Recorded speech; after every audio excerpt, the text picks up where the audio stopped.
Ko tu varētu pastāstīt varbūt tieši par iekšējo tēlu? Tas būtībā veido visu.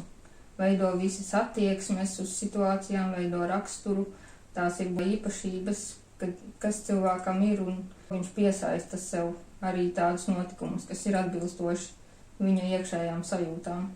Man ir īstenībā tā, ka skatoties, ārējais tēls ir svarīgs, jo visur, kur mēs ejam, cilvēki pirmais, ko nolasa, ārējo tēlu. Bet, ja sāk runāt, pieņemsim, ar šo cilvēku tuvāk komunikācijā, tad iekšējam tēlam ir jābūt sakārtotam. Pēc savas pieredzes varu teikt, ka, pieņemsim, cilvēki, kas ir sakārtojuši savu iekšējo tēlu, viņi paši grib mainīties. Viņi paši iet un kaut ko dara, nezinu, vienā dienā tur sapucējies šādies, otrā dienā tā.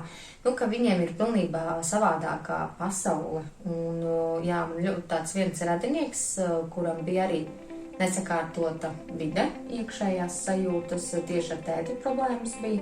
Un tajā brīdī viņš īsti neko nevarēja izdarīt. Viņš arī pats nejūtās vērtīgs.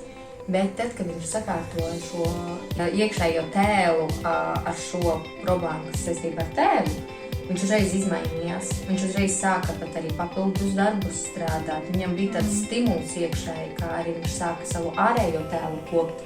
Ka pilnībā cita dzīve sākās, cits posms.